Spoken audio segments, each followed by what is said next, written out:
Olá, boa noite. Como vai? Vai bem? Tá no ar pela TV Pantanal, canal 22, emissora do Grupo Gazeta de Comunicação, o programa Opinião, não é? A gente está aí depois desse feriado, rapaz, teve um feriadão aí que só não descansou quem não quis mesmo, porque se a intenção era descansar, houve um feriadão aí, típico do Brasil, né? Típico do brasileiro. Mas enfim, depois desse feriadão aí, nós estamos, você vê que ontem tivemos o programa, para nós aqui não tem refresco, né? O brasileiro não refresca mesmo, assim, ele... Mas enfim, a gente gosta, né? Não é nem castigo, a gente gosta de trabalhar, a gente gosta de estar aqui com você todos os dias, de segunda a sexta, no programa Opinião. Como vai? Vai bem? Então, a gente está aqui, hoje, rapaz, o João Batista está aqui, ex-deputado estadual. O João Batista fundou uma associação dos agentes penitenciários. A gente vai falar sobre isso porque eu o convidei, a Caroline me sugeriu assim, Paulo, por que isso não aborda a questão dos mercadinhos e outras questões mais que envolve os detentos, a população carcerária, enfim. Ninguém aqui no Estado conhece tão bem esse universo aí como o glorioso João Batista aqui, né? Talvez o doutor Fidelis, que também conhece, tem a juiz da Vara de Execuções Penais, sempre vem aqui também, dá aula, mas cada um tem a sua ótica e tem os seus posicionamentos. A gente quer abordar isso, exaurir as discussões, porque quanto mais a gente discute sobre os assuntos, melhor você fica informado. Você que acompanha a gente quer sempre ter informações de todos os lados possíveis, né? E é isso. Então o João Batista está aqui para a gente conversar sobre esse sistema penitenciário, especialmente essa questão dos mercadinhos dentro das unidades prisionais, que eu já disse aqui que eu sou contra. O governador também é contra, mas o Orlando Perrier é a favor, outros são a favor também. Então, assim, a gente tem divisão de opiniões. E você, o que você acha? Você que está acompanhando o programa Opinião, você concorda? Não concorda? Tem que ter mesmo os mercadinhos lá? Eu sou da opinião que tem que ter obediência aos direitos humanos. A comida tem que ser decente. Enfim, eles têm que ser tratados de acordo com os seres humanos realmente. Porque estão lá, eles não são condenados à morte, eles não foram condenados a comer comida estragada ou serem maltratados, né? Estão lá porque estão restritos, né? Tiveram restrição da liberdade, ponto. Vão ficar lá de acordo com o que foi, se é que foram julgados, né? Tem muita gente lá que não foi sequer condenado ainda, né? Mas, enfim, é isso que a gente vai discutir hoje aqui com o glorioso João Batista. Professor Lorenberg, boa noite, como vai? Vai bem? Muito bem, muito bem. Boa noite, Paulo Coelho, e um grande abraço, mas um grande abraço mesmo a todos os nossos telespectadores, a razão maior do nosso programa. Lorenberg, quanto tempo que você demora para ler um livro razoável de 200 páginas por aí? Meu amigo Paulo e amigo telespectador, depende muito. Do segmento? Porque eu leio 4, 5, 6 livros de uma pancada só. Às vezes eu dou mais atenção a um do que a outro. Não, Lorenberg, mas você não vai ler um romance e um livro sobre Constituição Federal? Não, eu não conto esses. Esses não contam na minha escala, na minha lista. É isso que eu estou falando. Ano, Paulo, esse ano, eu já li 4 romances. 4. Estou no 5º romance. Livro científico, eu não conto. Ah, bom. Entendeu? Uhum. Na área da ciência política, eu não conto como livro. Entendi. Eu só conto livro, romances e poesias. Aí eu conto como livro. Mas é rapidinho, dependendo. Eu acho que para a gente ler livros, eu estou tocando nesse assunto da leitura. Algumas vezes a gente toca nesse assunto aqui, porque eu acho importantíssimo. Eu estou falando aqui com um membro da Academia de Letras, então eu quero aproveitar esse espaço aqui também, às vezes, para difundir o quão importante é você ter o hábito da leitura. porque isso faz com que um outro universo se amplie dentro da sua cabeça, né? Que você engrandeça cada vez mais. Então, quando o Lohrenberg fala dessa questão da leitura, e aqui você toma ciência, a gente dá algumas dicas também aqui, a gente está de alguma forma estimulando, né, as pessoas a lerem. Leiam bastante. Eu tenho dificuldade de ler assim, com qualquer eletrônico ligado, até celular. O celular tem que ficar longe de mim, porque ele vai pitar, daqui a pouquinho ele apita, TV tem que estar desligado e tal, porque eu tenho que, se for romance, alguma coisa da parte da literatura também, eu tenho que ter concentração, tenho que estar vivendo aqui. Agora, se tiver muito barulho, mas não rola. Para mim não altera nada, Paulo. Não? Não. Ah, meu Eu já Deus, cansei de estudar, quando eu estudava na universidade, eu cansei de estudar dentro do ônibus lotado. Estudar, ler. Eu cansei de fazer isso. Se na minha casa, por exemplo... Se alguém falar contigo lá, algum colega, está no ônibus, está lendo lá, e alguém fala contigo... Não me atrapalha nenhum, nada.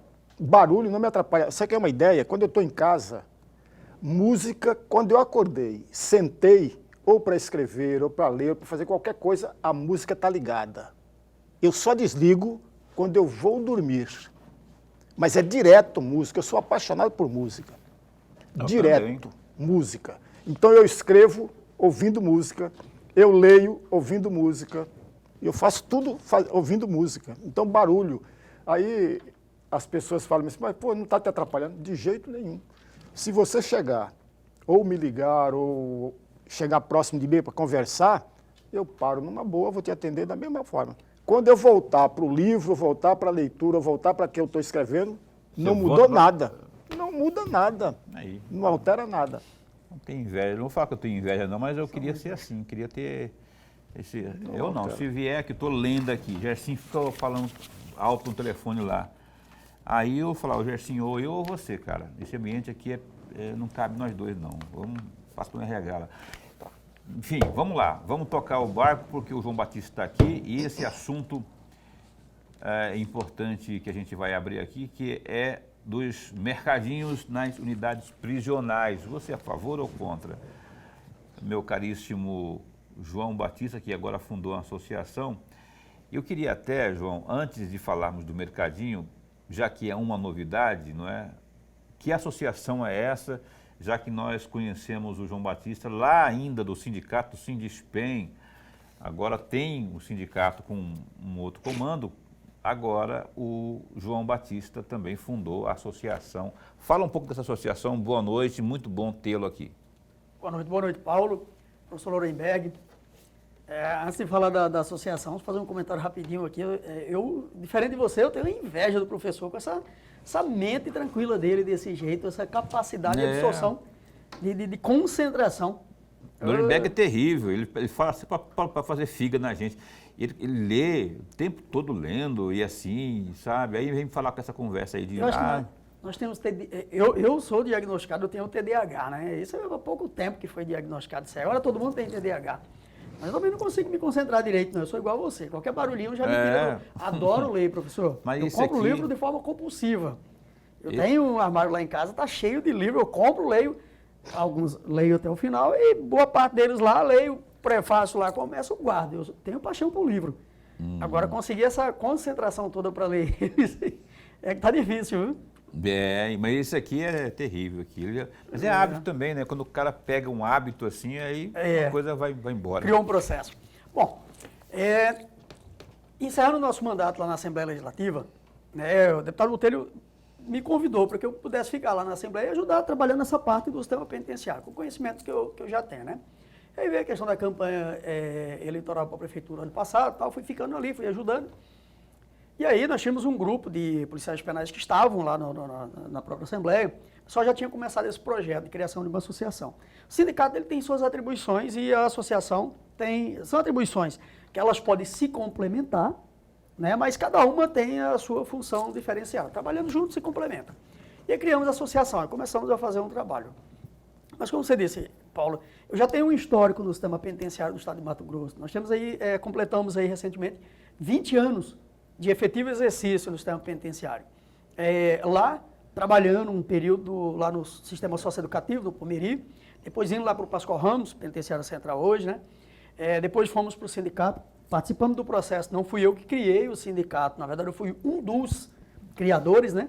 Já existia um grupo de agentes prisionais na época, que estavam no sindicato da Polícia Civil, a gente fazia parte do sindicato da Polícia Civil, que juntos ali tinha esse projeto de criação do sindicato, nós nos unimos e criamos esse sindicato. O sindicato vem tocando o trabalho aí, fui para a Assembleia em 2019 e na saída aceitamos o desafio junto com um grupo de outros policiais penais de criar a associação. Não só para a gente poder trabalhar a questão social, a questão de saúde, a questão de jurídico também. Alguns entendiam que não estavam satisfeitos com o jurídico do sindicato e aí vinham para cá. A gente tem um quadro jurídico que dá respaldo em algumas ações que os nossos servidores precisam, mas é uma associação que, na verdade, ela vai fazer 1 ano agora de sua fundação, né? Tem 1 ano de fundação. E o que é bacana é que, assim, querendo ou não, nós temos um certo patrimônio, vamos dizer, um patrimônio intelectual. Algo que foi adquirido ao longo de 20 anos de conhecimento, que sempre o pessoal está buscando, está querendo colocar à disposição. Pelo conhecimento que a gente desenvolveu ao longo desse tempo, vários debates ligados à questão do sistema penitenciário, à questão da polícia penal, da segurança pública de um modo geral, que é a minha área de formação também. Sou formado em gestão de segurança pública. Então, assim, o pessoal vem buscando para que a gente possa estar contribuindo com esses assuntos, né? E para mim é de grande valia. Agradeço o Paulo, agradeço o professor, toda a oportunidade que a gente puder vir aqui falar um pouco desse trabalho. Sim, é um trabalho relevantíssimo, que a gente faz questão de estar sempre abordando, né? Porque, afinal de contas, lida com um setor que, não é, queira ou não, a gente tem que estar sempre com as atenções voltadas para o profissional, que é o profissional que trabalha nessa área da segurança penal, não é? Que, na verdade, lida com a população encarcerada. Então, e aí tem toda a lida, né? Tem toda a lida, que muitas vezes as pessoas não dão muito valor. E nós queremos valorizar uma categoria tão importante como essa aí dos policiais penais, que esses, quando precisam negociar com o governo, é um parto. Eu sei que eu sou jornalista, quantas tentativas de negociação já não houve, sabe? E chega lá, é uma dificuldade. Os caras parecem que estão, os caras que eu falo, no sentido não pejorativo, mas quem está na frente de negociação, seja na Casa Civil, seja algum órgão do governo, ou o próprio governo, o governador, que seja, é sempre um negócio assim para achar uma forma de contemplar a categoria. E aí vira aquela coisa, né? Ficam como um patinho feio. Aí tem que ter gente, que nem o João, para buscar, empunhar a bandeira e buscar os direitos lá junto às autoridades competentes. Professor. Presidente, antes de mais nada, registrar sempre a nossa alegria de tê-lo aqui. É muito bom tê-lo aqui mesmo sempre. Presidente, o senhor falava agora há pouco que é presidente da associação. Sim. Já foi no passado do sindicato. Talvez o amigo telespectador esteja com a mesma dúvida que eu estive no primeiro momento. E aí vamos separar as coisas um pouquinho, só para que o amigo telespectador possa entender e eu também poder entender bem. Tanto a associação quanto o sindicato têm o mesmo número, tem o mesmo integrante compondo as duas coisas, a associação e o sindicato, é isso? E a segunda questão, presidente, veja, o sindicato que foi criado em 2010, durante a sua gestão começou em 2009 e vai até 2011. O sindicato é criado exatamente em 2010. Mas antes, o embrião do sindicato se dá lá atrás, como o senhor muito bem trouxe, de que agentes penitenciários reuniam na casa de uma agente, a Elizabeth Ourives. Na casa dela se reuniam e discutiam e conversavam a respeito de melhores condições de trabalho, salário, saúde, uma série de questões. E aí lá na frente é que cria o sindicato. Agora não, agora o senhor não está mais à frente do sindicato, está na frente da associação. O senhor poderia separar essas duas instituições para que nós possamos entender de fato e qual é a competência de uma que não interfere na competência da outra? Então, professor, o sindicato ele tem a competência de fazer a defesa coletiva. Por exemplo, só quem pode participar de um dissídio coletivo, sindicato, a associação, ela não pode participar de um dissídio coletivo, de uma negociação. Eu costumo dizer, até nós tivemos uma discussão entre nós recentemente, por causa de uma preocupação de que a associação pudesse estar entrando na seara do sindicato. Veja bem, é algo que até a gente colocou para alguns colegas. O que a associação ela não pode fazer é negociar com o governo a retirada de direito. Agora, concessão de direito, a busca por direito, não só uma entidade, seja ela um CNPJ como um CPF, ela pode negociar, ela pode ir lá na secretaria, sentar com o secretário, peticionar o secretário da pasta lá, falando, olha, um adicional de periculosidade, que a categoria, inclusive, ela vem pleiteando já há bastante tempo. Um servidor, ele pode fazer um SIGADOC, falar, olha, solicito que expanda, pague o adicional de periculosidade para todos os servidores. Isso é direito tanto de um CPF, de uma associação, de um sindicato, quanto de uma pessoa física. Mas a associação, ela vem com outro propósito. Nós identificamos, professor, algum tempo atrás, que aqui no estado de Mato Grosso, por exemplo, e aí, obviamente, isso aí não foi nenhuma constatação única do João Batista, já tem muita gente falando sobre isso. Existe um grande nível de endividamento do servidor público. Existe facilidade. Infelizmente, a maioria dos seres humanos, eles têm uma dificuldade muito grande, ele tem um péssimo relacionamento com o dinheiro. A grande realidade é essa. Muitas vezes a gente vê servidores que estão bem endividados, e aí fala, olha, se aumentasse o salário, e às vezes nem é questão só do salário, é a questão do relacionamento que ele tem com o dinheiro. E a gente já tinha observado isso. Nós temos duas situações entre os nossos servidores. Uma grande quantidade de servidores super endividados e uma grande quantidade de servidores doentes, com problemas psicológicos advindos, é claro, do desempenho da função. Tem servidores aí que fazem uso de álcool, existe, embora sejam poucos, mas tem servidores que fazem uso de droga, e às vezes você vai falar, olha, é por safadeza e tal. Muita gente não sabe o que é a pressão psicológica de você estar num corredor de uma penitenciária, você tem 200, 300, um raio com 200, 300, 400 presos, aquele barulho ensurdecedor, aquela algazarra, muitas vezes, para você colocar ordem num ambiente daquele não é fácil. O risco que ele corre com a família aqui fora, e às vezes é mal compreendido pelas autoridades.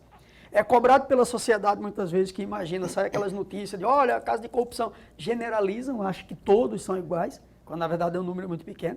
Então eles têm que viver com o preconceito de alguns aqui fora, ele tem que conviver com a perseguição de algumas autoridades. E aí, a associação, ela vem também para trabalhar isso aí, buscar melhorias com relação à questão de saúde mental dos nossos servidores, buscar a qualificação na educação financeira para esses servidores e auxiliar. Para você ter uma ideia, o Sindicato dos Delegados tem sindicato, tem associação. Sindicato dos Investigadores da Polícia Civil tem sindicato, tem associação. Uma coisa complementa a outra. E já tem outras atribuições que o sindicato não pode desenvolver. Por exemplo, alguns sindicatos até conseguem uma lei de utilidade pública, mas não consegue captar recurso público, por exemplo, para investir nessa saúde mental desse servidor. O sindicato não pode captar esse recurso. A associação já pode fazer isso. E a associação, ela vem também com esse propósito de cuidar da questão financeira, da assistência jurídica e também da saúde mental desses servidores. Ok. Existe a associação, existe a categoria 2 policiais penais e existe um sindicato para os agentes, para outras categorias ali que não sejam do... Eu queria que você explicasse isso, porque muitas vezes eu me perco, né? Então tem o sindicato, tem o Sindispen, do qual ele fez parte, o João Batista, por muitos anos. E existe também outros sindicatos lá, de outras categorias, né? Lá tem, na verdade, as categorias, as carreiras do sistema penitenciário, tem quatro carreiras no sistema penitenciário. Tem o policial penal, tem os profissionais de nível superior, que ali estão os médicos, odontólogos, assistente social, psicólogos, administradores, contadores, educadores físicos, e tem o assistente, tem assistente administrativo, assistente de saúde e assistente de saúde bucal, compõe o quadro dos assistentes, e tem os auxiliares. O auxiliar é um cargo bem antigo, está quase em vacância, né? O cargo ele realmente só extingue quando o último servidor daquele cargo ele falece, mesmo que ele esteja aposentado, o cargo tem que existir, porque ele vai receber a aposentadoria. Então nós temos um único, se não me engano, temos um único auxiliar hoje, né? E aí esse cargo vai acabar sendo extinto porque não se faz mais concurso para auxiliar. Mas tem 2 sindicatos hoje. Sindicato dos policiais penais e o sindicato dos profissionais de nível superior. Os assistentes hoje ainda faz parte do sindicato dos policiais penais. Perfeito, tá certo então. Eu tenho que ir para o intervalo comercial, mas antes eu vou colocar meu óculos aqui, porque eu tenho um recado do governo do estado de Mato Grosso que eu preciso compartilhar com você. Preste bem atenção. Atenção motorista, está chegando a hora de pagar o IPVA e com novidade nas datas. Então anota aí para não perder o prazo e garantir seu desconto. Se a placa do seu veículo termina em 1, 2, 3 ou 4, você ainda pode pagar com acréscimo de juros e multas. Se termina em 5, 6 ou 7, o prazo é até 10 de abril. E se o final da placa for 8, 9 ou 0, você tem até 12 de maio para quitar seu imposto. Quer economizar? Então, antes de gerar a guia de pagamento do IPVA, resgate os pontos do Nota MT. Dependendo da sua pontuação, dá para economizar até R$ 700 no valor. E as facilidades não param por aí. Se optar pelo pagamento à vista, você garante 5% de desconto, mas se preferir parcelar, pode dividir o valor até 8 vezes sem juros, mas isso é para quem pagar em dia. Se seu IPVA estiver atrasado, o parcelamento é em até 6 vezes para as placas terminadas em 1, 2, 3 e 4. Ficou fácil, né? Então, não deixe para a última hora. Acesse mt.gov.br e confira todas as informações. Esse é um recado do governo de Mato Grosso.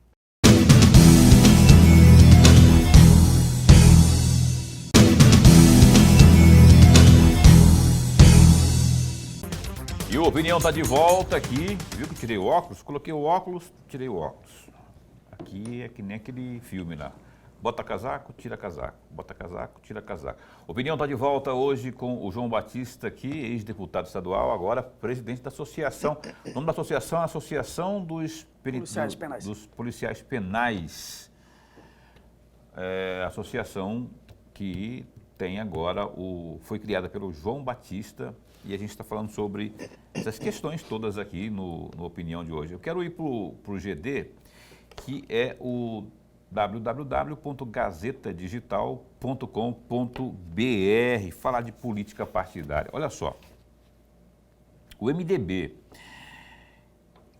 o partido que é aqui no estado, teve sempre o Carlos Bezerra à frente, né? O MDB estuda a viabilidade de lançar o nome, né? Lançar nomes de sua base aqui no estado, para disputar vaga na Câmara dos Deputados em 2026, com a saída do deputado federal Juarez Costa. O movimento ainda em fase de articulação ocorre em meio à reorganização do partido no estado, com foco na renovação dos diretórios e na montagem de uma chapa competitiva para a Assembleia Legislativa. De acordo com o deputado Tiago Silva, deputado estadual, o partido está trabalhando nesta construção para o próximo ano. Ele disse, abre aspas, estamos trabalhando na construção da chapa de deputado estadual e na reestruturação do partido. Tivemos reunião com a bancada e que teve esse objetivo, cada um apresentar seus projetos para fortalecer a composição, com o novo diretório que será eleito em agosto. Essa será uma das prioridades, disse ele. Fecha aspas. Com a instabilidade no cenário federal, a possibilidade de a base estadual preencher uma eventual lacuna na chapa à Câmara Federal passou a ser considerada. Todo mundo, aspas de novo, todo mundo tem o desejo de disputar um cargo maior como deputado federal, porque é uma forma de ajudar mais Mato Grosso. Mas, no momento, meu foco é a reeleição para deputado estadual. Fecha aspas, declarou Tiago Silva, ao ser questionado se colocaria o nome à disposição. Mas estamos com a prioridade em montar uma chapa forte. Ele concluiu dizendo aí, o glorioso Tiago Silva. Nuremberg, o MDB parece-me, olha só, eu posso estar enganado aqui no estado de Mato Grosso, me parece que quando o Carlos Bezerra, por força das circunstâncias, se afastou, problema de saúde dele propriamente, problema com o filho envolvido naquele homicídio, enfim, muitas questões contribuíram para que ele se afastasse, até do comando. Ele que por anos teve conduzindo com mão de ferro o MDB aqui. Me parece que com esse pouco espaço de tempo que ele se afastou, parece que deu uma desorganizada, uma enfraquecida.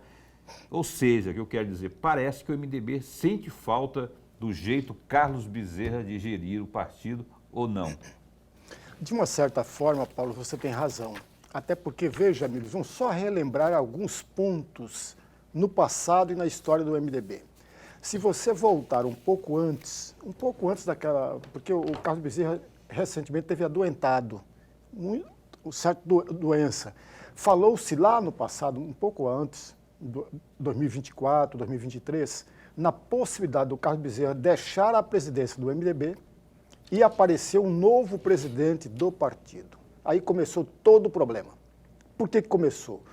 O deputado federal Juarez Costa se manifestou o interesse de vir a presidir o MDB. Só que o Juarez Costa, ao sonhar, ao pretender presidir o partido, afastou uma outra ala do partido. Não apenas a ala do Carlos Bezerra, mas uma terceira ala, porque o MDB tem uns 4 ou 5 alas, ainda que as alas não apareçam, mas estão lá. E aí o que acontece? O Carlos Bezerra não renunciou à presidência do MDB, continuou sendo. O que apareceu agora? O Juarez Costa, já há algum tempo, vem falando da possibilidade da sua saída do MDB. Junto com ele, talvez o Emanuelzinho venha também sair do MDB. Isso tudo vai trazer um desfalque para o próprio partido. O partido não pode e não tem condições de uma hora para outra engrenar uma chapa com competição, competitiva, para disputar as cadeiras na Câmara Federal. Por uma simples razão. O MDB, por mais forte que seja no Mato Grosso, ele não consegue fazer 3 cadeiras, no máximo 2. Veja as eleições de 2022. Cadeiras aonde você fala? Cadeiras na Câmara Federal. Ah, na Federal. Na Federal, não consegue. Tinha 3 candidatos fortíssimos. Carlos Bezerra, que ficou na suplência, Juarez Costa e o Emanuelzinho. Conquistou apenas 2 cadeiras. Com a saída do Juarez Costa, ou com a saída dos 2, ficará muito mais enfraquecido o MDB. Por que muito mais enfraquecido? O MDB comete o mesmo erro que todos os partidos juntos cometem. O mesmo erro. Passa a falar em fortalecer o partido na véspera de uma eleição, quando deveria fazer a todo tempo, passar todo o período tentando fortalecer o partido e não na véspera. Na véspera, você consegue colocar um nome aqui, outro nome aqui, se eleger Na primeira janela partidária ele escapa. Esse é um outro crime que se comete com a questão eleitoral no Brasil. A janela partidária, que será em 2026, em março, é uma promiscuidade eleitoral. Não tem cabimento alguém fazer parte de um partido com 6 meses antes da eleição, amigos. É providencial, parece que é para um arranjo que eles fizeram para ajudar alguns Esse negócio do Juarez e do Emanuelzinho poderem sair, o Lorenberg está cantando uma pedra aqui, que é bem provável, é bem possível de acontecer. A Janaína, deputada Janaína Riva, deputada estadual, ela tem insistido numa tecla do Senado. Inclusive, esses dias agora, hoje mesmo, vi matéria dela na imprensa aí, ela insistindo nisso, considerando que o sogro dela, que é do PL, que é o Wellington Fagundes, ele está ensaiando o governo do Estado. Se isso acontecer, não é, ficaria menos difícil para ela. Por que menos difícil? Porque o páreo vai ser duro no ano que vem, porque tem um monte de gente com os olhos esbugalhados. São 2 vagas, é verdade, mas Janaína, é aquela história que eu falo da sucuri. A sucuri, quando tem uma presa, ela mede o tamanho da presa para saber se ela consegue engolir, né? E a Janaína está mirando o Senado com a certeza que ela consegue engolir, que ela tem tamanho para isso. Eu não duvido, não é? Janaína é uma grande parlamentar. Só que tem um páreo duro pela frente aí, tem vários nomes. Não vou arriscar dizer assim que o franco favorito é o governador, se ele sair para o Senado, ele deve sair, o Mauro Mendes, né? E aí, a gente deve acreditar isso, porque na verdade ele está fazendo um bom governo, deve sair forte, né? E aí tem uma turma toda que está, tem o Jaime, não sabe o que vai fazer da vida, tem quem mais aí? Tem o Medeiros, tem o Carlos Fávaro. E tem uma turma, tem uma galera, então, então o João Batista, que é o ex-deputado estadual, estava falando para mim aqui que está meio desestimulado com o negócio de disputar a eleição, mas deixa isso para frente, né, João? Como que... hoje está no PP. Eu estou no PP. Está desacostuado com a política, depois do pleito no qual você não logrou êxito na reeleição? Bom, a questão é que a política ele é um campo importantíssimo. Primeiro, assim, para você poder fazer o debate daquilo que você defende, daquilo que você gosta, é um espaço onde você pode ajudar muita gente, muitas regiões. Para você ter uma ideia, eu até estava conversando com algumas pessoas essa semana. Você vê uma alegria, professor, você chegar em Comodoro, um aparelho de raio-x que funcionava no município há mais de 20 anos. Você chega lá, as lideranças, o prefeito, fala, cara, olha, aqui você realmente você vai prestar um grande serviço. Porque aqui as pessoas têm que sair daqui, quebrou um braço, vai ter que ir em Rondônia, mais perto do que o próximo município do estado de Mato Grosso. E aí você todo feliz, todo contente, fala, não, eu estou buscando recurso de emenda parlamentar, por exemplo, as emendas você todo feliz que você está levando a emenda parlamentar para resolver um problema do município, né? E aí, pô, você volta todo feliz com relação àquilo ali e tal. Só que muitas vezes, nessa questão das emendas, tem os parlamentares sabem trabalhar muito bem essa questão, aproveitar de tudo. As viagens que ele faz, ele agrega voto, o recurso de emenda parlamentar consegue agregar voto, né, as pautas que ele defende consegue agregar voto. Eu nunca tive muita experiência política, de verdade. Minha experiência era política sindical, não política partidária. Então, eu, de um lado, fiquei muito feliz do trabalho que eu desempenhei, do trabalho que eu desenvolvi na Assembleia Legislativa. Saí de lá de cabeça erguida, assim como quando eu trabalhei no sindicato, quando eu fui presidente do sindicato. Eu deixei um legado na Assembleia Legislativa, fiz o meu trabalho, discuti grandes pautas aqui no estado de Mato Grosso, deixei o meu legado, né? Mas, por outro lado, campanha hoje em dia está uma coisa assim absurda. Pô, você tem que ter uma grande estrutura. O estado de Mato Grosso é muito grande, há uma disputa muito grande. E você observa que você faz um trabalho durante 4 anos. Então, chega às vésperas da eleição, você só vê a liderança que você estava ali na parceria, ajudando o tempo inteiro, você só vê ele pulando de barco, indo. Não tem estrutura financeira muitas vezes para ajudar. Campanha, se você não tiver bastante estrutura, você só vê os parceiros pulando de uma hora para outra. Então, complicado, né? É isso aí. O Lorenberg, por favor. Ô, presidente, tem uma fala aqui, um trecho, melhor dizendo, que atribui ao senhor. De acordo com o VG Notícias, no dia 25 de agosto de 2024, o senhor teria dito que o governo do Estado triturou os sindicatos, em especial o sindicato que o senhor presidiu. E eu gostaria muito de voltar a esse assunto, se é verdade a notícia, se não for verdade, o senhor, por favor, me corrija. Se for verdadeiro, eu gostaria muito de ouvi-lo, até porque, ultimamente, eu venho acompanhando não só os sindicatos no estado de Mato Grosso, mas do país todo. Há um enfraquecimento de todos os sindicatos, por uma série de razões, mas particularmente aqui, com essa frase que o senhor mencionou, que o governo triturou todos os sindicatos. Professor, quando eu falei para vocês que eu não tenho restrição nenhuma de assunto, é exatamente por causa disso aí. Eu acho que assim, eu não devo nada para ninguém, eu não dependo de ninguém, eu posso fazer as minhas falas, eu posso criticar o movimento sindical, eu posso criticar o governo do Estado, porque eu não dependo de nenhum deles. Mas a minha fala, ela é uma fala, ela é uma constatação que quase todo mundo já percebeu isso. Veja você, no início do governo Mauro Mendes, houve alguns embates com os sindicatos e, assim, eu venho de um período de muitos confrontos, muitos enfrentamentos. O meu sindicato, por exemplo, a nossa categoria, ela fez muitos enfrentamentos ao governo Silval Barbosa, governo Pedro Taques e depois até o governo Mauro Mendes. Só que o movimento sindical precisa ser repaginado. Eu falo o seguinte, eu falo que o sindicato ele tem que levar em consideração que tem que ser a luta pelo resultado. Não é a luta, vamos dizer, a luta pela luta. Nós temos que sair daquela questão ideológica, porque quando você fica pairado na questão ideológica, você está levando em consideração o discurso de meia dúzia. O que é categoria? Quem está lá no corredor da penitenciária central, ele não está preocupado se eu sou de direita ou de esquerda.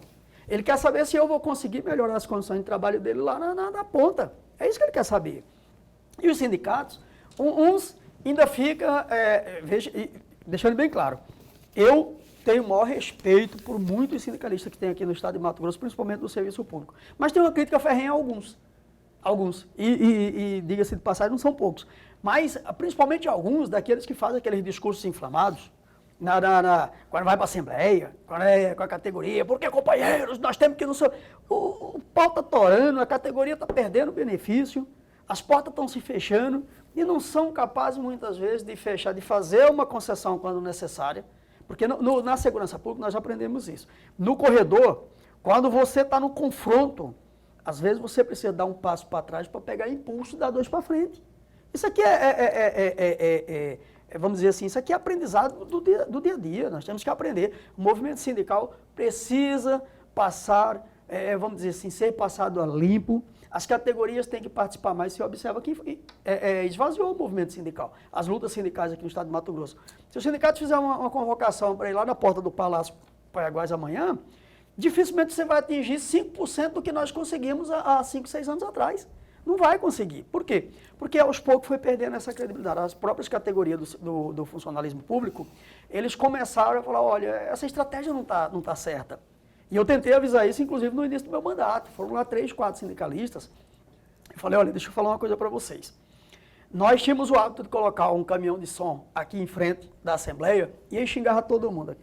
Seu bando de ladrão, vou pegar vocês, vai não sei o que e tal. Aí depois acabava ali o carro de som, a gente entrava com uma pastinha debaixo do braço, com o nosso projeto, pedindo, deputado, olha, esse aqui é o nosso projeto e tal. E aí você fala assim, mas o político tem a obrigação. Meu amigo, está lidando com seres humanos ali. Os camaradas às vezes acham que não fica magoado. Então você tem que ter uma estratégia diferente de luta, se você quer que a sua categoria ela evolua. E é o que a gente viu acontecer aqui no estado de Mato Grosso. Infelizmente. E nós tivemos sindicalistas que ficaram mais preocupados com a sua vaidade pessoal, de manter uma imagem, não, porque eu sou isso ou aquilo, mais preocupado com a imagem dele do que com o benefício da categoria dele. Então a gente precisa realmente rever a forma de fazer sindicalismo aqui no estado de Mato Grosso e a nível de Brasil também, né, professor? O senhor bem disse aí. É isso aí, tá certíssimo. O Opinião vai dar um tempo para o intervalo comercial, mais uma vez, mas volta, rapidão, em 1 minuto e meio. O João Batista segue aqui conosco no programa Opinião.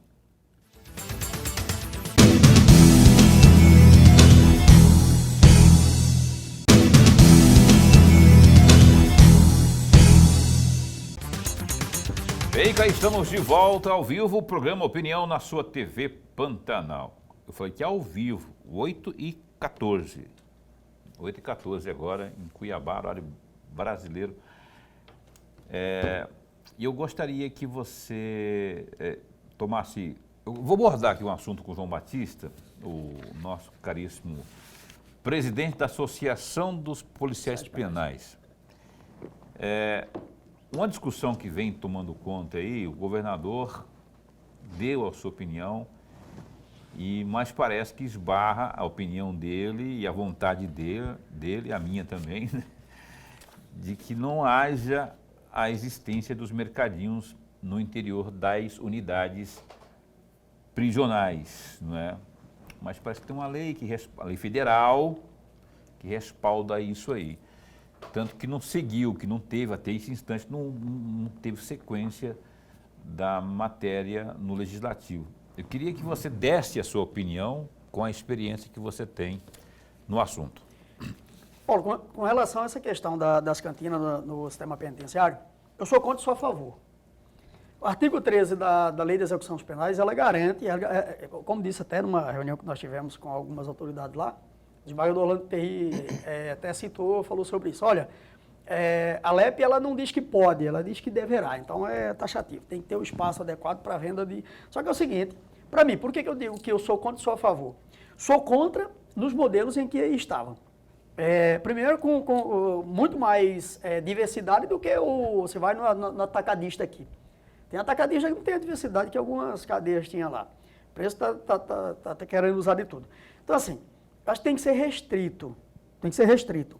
E aí eu digo que sou favorável se fosse feito do seguinte modo. Quais são os produtos, porque a lei de execução penal ela diz que é para os produtos permitidos e não fornecidos. É só o Estado regulamentar. O que é permitido? É permitido o sabonete, é o creme dental, a escova de dente. No meu ponto de vista, o preço tem que custear esse material. Nós não temos a retribuição pecuniária na questão da pena. A pena aqui no Brasil, na verdade, ela serve só para retirar, entre aspas, por um curtíssimo período, o preso do seio da sociedade, para ele não continuar a não cometer novos crimes. Na verdade, só fazem isso, a justiça só faz quando já o último dos últimos recursos. Porque, na verdade, o camarada vai ali, continua reincidindo, não tem outro custo, aí manda lá para o sistema penitenciário. Então, para mim, o indivíduo, ao entrar no sistema penitenciário, ele teria que trabalhar e ele custear esse material. Aí sim teria cantina, que ele teria que pagar por esse material. Mas aqui no Estado, a cantina ela foi criada com a intenção, boa. Não foi uma má ideia. Porque quando se criou isso, a coisa de mais de 10 anos atrás, uns 15 anos atrás foi criado, o que acontecia? O Estado ele não fornecia em quantidade suficiente material de limpeza, material de higiene, né? Ele não fazia as reformas necessárias. Eu me lembro, eu trabalhei no Pascoal Ramos, o pessoal lá que trabalhava na manutenção tinha que recolher garrafa PET, que vinha no dia de visita de refrigerante para o preso, recolhia para reciclar, para vender aquilo, para comprar ferro de solda, para soldar as grades que os presos serravam, para comprar muitas vezes lâmpada que queimava e não tinha reposição em tempo necessário. Então a ideia foi boa. Só que ao longo do tempo isso foi desviando. E aí houve também, o professor Paulo e todos que estão nos assistindo aí, houve também o mau uso por parte também, principalmente do crime organizado aí, da utilização dessas cantinas. Porque fala bem assim, olha, o preso Sandro Louco lá falou que estava lucrando 70 mil. Olha, a quantidade de produtos vendidos no Pascoal Ramos na penitenciária central lá era muito grande. Mas como que se vende tanto produto? Lá é uma cidade. O professor, com certeza, eu acredito que saberá mais, até mais do que eu e o Paulo aqui. Quantos municípios do estado de Mato Grosso tem 3 mil moradores? 3 mil habitantes. Araguainha tem menos de 1.000. Menos de 1.000. Pascoal Ramos tem quase 3 mil presos, então são quase 3 mil pessoas consumindo. Sem falar que no dia de visita, por exemplo, você tem esses quase 3 mil presos, você tem ali 300, 400, 500 visitantes adentrando ao sistema penitenciário e mais os funcionários. Quase 4 mil pessoas lá dentro. Então é uma cidade, você vê que o espaço físico nem é adequado para essa quantidade de gente. E essa quantidade de gente trabalhando lá dentro, vivendo lá dentro, alguns trabalhando, uma movimentação constante, atendimento de advogado, atendimento de defensor público, atendimento de equipe de saúde, atividade laboral e a cantina funcionando, vendendo para esse pessoal, lucrando bastante, é claro. Foi utilizado, hoje assim, muita gente critica, inclusive gente algumas autoridades criticam, né? Alguns faz de conta que foi traído, que não sabia e tal, mas isso aí vem há 15 anos que isso aí vem acontecendo. Então, a intenção foi boa, foi utilizado para um benefício nobre, mas ao longo do tempo foi se perdendo. Então, eu acho que hoje, qualquer oportunidade que você der de comercialização de qualquer produto lá dentro, o crime vai tentar se aproveitar, para que, usando esse material, eles tenham domine a população carcerária, porque só eles eles têm o poder da força lá dentro, internamente, né? E também eles suprindo a necessidade desses presos, o preso acaba que fica fidelizado com essas facções. Professor. Presidente, ainda não na mesma seara, mas não saindo fora da questão da polícia penal, se não me falha a memória, a lei complementar número 55 de 2022, portanto, do período que o senhor era deputado estadual, extinguiu o agente penitenciário e criou a polícia penal. O que mudou de 2022 para cá no que tange no que diz respeito à valorização da categoria? Com relação à questão financeira, professor, não houve evolução. A evolução que tivemos foi a questão do surgimento do pagamento do auxílio alimentação. Mas em 2019, o senhor até estava falando sobre a questão da política, né? Questão política, tudo no início, a discussão sindical, tudo. Em 2021, em 2021, a gente conseguiu abrir uma porta para começar uma negociação com o governo do Estado.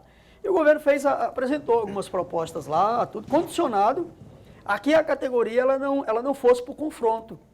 Porque naquele período ele poderia estar negociando com a Polícia Penal, mas ele não teria condição de negociar com outras categorias, que seria de forma gradativa. Hoje atende vocês, depois atende outras e tudo tal. Só que naquele momento a categoria, ela conduzida pelo sindicato, ela acabou que foi para o confronto. Então acabou que o governo recuou daquilo que havia de proposta. Houve algumas judicializações, ainda tem servidor até hoje aí que está pagando, tem servidor que está pagando multa, tem servidor que teve sua conta bloqueada, recurso sequestrado, o sindicato teve recurso sequestrado até hoje, não foi devolvido, coisa de R$500 mil, o TJ bloqueou, né? Então, ficou, em virtude desse movimento que houve em final de 2021, começo de 2022, praticamente se fecharam as portas. Nós tivemos agora recentemente, final do ano passado, a troca de gestão, a criação da Secretaria de Justiça, e aí o secretário, doutor Vitor Hugo, deu andamento naquilo que estava parado. Um exemplo, por exemplo, é a regulamentação da Polícia Penal, que foi criada, na verdade a Polícia Penal foi criada com uma emenda constitucional de minha autoria lá em 2019, e aí agora havia necessidade da sua regulamentação, né? E essa regulamentação está vindo agora, foi criada uma comissão de trabalho, essa comissão tinha representantes do sindicato, da associação, da Secretaria de Justiça, cada cargo ali representando, foi feita uma minuta, essa minuta foi encaminhada para a Secretaria de Planejamento de Planejamento e Gestão, e agora vai passar pelo crivo do governador para que ele avalie cada ponto dessa regulamentação, para ver se ele tem lá alguns pedidos de ganho, existe pouca coisa lá, mas por parte do governo até hoje ainda não tem nenhuma definição com relação à valorização salarial. Tem uma movimentação que houve na Assembleia Legislativa, João Batista, que não faz muito tempo não. Ela aprovou, os parlamentares lá aprovaram, o dia 8 de janeiro, aliás, lá no dia 8 de janeiro, um projeto de lei que cria novas regras para o funcionamento dos raios de segurança máxima nas unidades prisionais do Estado. A medida, que é de autoria de lideranças partidárias, prevê celas individuais, também o videomonitoramento, não é? Enfim, em áreas áreas comuns, né? Restrição aí ao uso do celular também, regras para visitas e critérios rigorosos para a transferência de presos, além de garantir aí assistência jurídica, educacional e de saúde aos detentos. Bom, você deve estar antenado, né, até como presidente dessa associação aí, e está há muito tempo nessa labuta aí. Qual que é a sua opinião sobre isso? Então, essa lei, na verdade, ela é resultado do lançamento da Operação Tolerância Zero do governo do estado de Mato Grosso. Criou a Secretaria de Justiça, enviou para a Assembleia essa minuta aí, fazendo regulamentando alguns procedimentos nas unidades, inclusive um dos pontos que vai mudar, que inclusive está essa discussão e está nessa lei aí, é essa questão das cantinas, né? Com relação à questão do funcionamento do raio 8, nós entendemos que ser um avanço porque tem tese. Quando eu fui deputado, eu apresentei para o governo do estado, eu não poderia apresentar um projeto de criação do raio de segurança máxima. Porém, eu solicitei ao governo do estado que criasse aqui no estado uma unidade de segurança máxima. Por quê? Tipo no regime do RDD que existe lá em Brasília e alguns estados aí. Professor, eu acho que um dos grandes problemas que nós tivemos aqui no estado foi quando o governo, ao invés de investir no sistema penitenciário, no sentido de criar unidades seguras, ele pegou presos de alta periculosidade aqui e ele encaminhou para presídios federais. Nesses presídios federais, alguns presos acabaram fazendo intercâmbio. Fizeram ali prospecção aí de clientes, né? Porque o tráfico de droga, principalmente a questão do tráfico de droga, ele, na verdade, ele precisa de uma rede. E esses presos que foram para lá, eles passaram a participar dessa rede. E aí, tanto é que eles voltaram para cá, eles prepararam aqui todo o estado para essa questão dessas facções aí. Então, nós deveríamos ter esse raio de segurança máxima, né? E tem algumas regras, a questão da proibição do uso de celular por parte dos nossos policiais penais, por exemplo, foi algo que causou uma revolta muito grande na época, né? Mas também foi resultado também de algumas denúncias que tiveram, de algumas investigações. A questão da autorização da visita também, com período prévio. Só que muita coisa aí, Paulo, às vezes a gente vê que até existe por parte, vamos dizer assim, da gestão. E olha que eu sempre friso quando eu estou em alguma entrevista que eu não tenho procuração para falar em nome nem da Sejus, nem do governo do estado. Mas eu, enquanto servidor, eu entendo que houve avanço aí, por exemplo, em você regulamentar alguns procedimentos nessas unidades. E às vezes a lei vem com um propósito bom, que é manter a segurança nas unidades. Só que aí você vê um grupo de outras autoridades, de outros órgãos, e aí começa a reclamar que está rígido demais com o preso, que está... Eu entendo que é direito, eu sou cristão, eu costumo sempre dizer isso, eu não tenho prazer nenhum de ver o ser humano sofrendo, mas quem criou aquele sofrimento foi ele, não fui eu. É coisa dele. Então, garantirmos a ele aquilo que é direito dele, seja o uso do material de higiene, o uso de material de limpeza, é direito dele.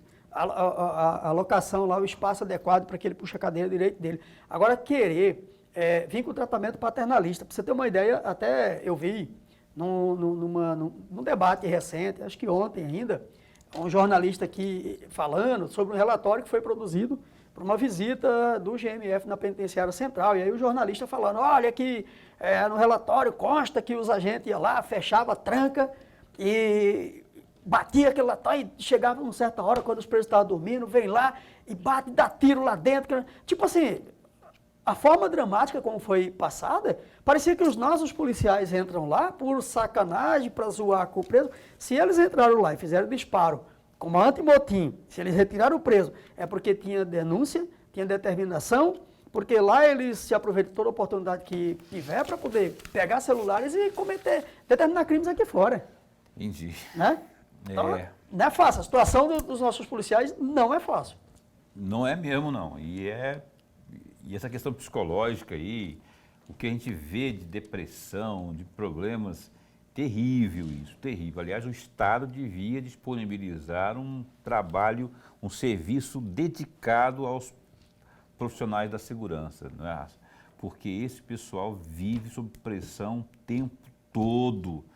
E de vez em quando, infelizmente, a gente está noticiando aí casos de extremos, né? Ou seja, de homicídio, de suicídio por conta dessa tensão toda aí,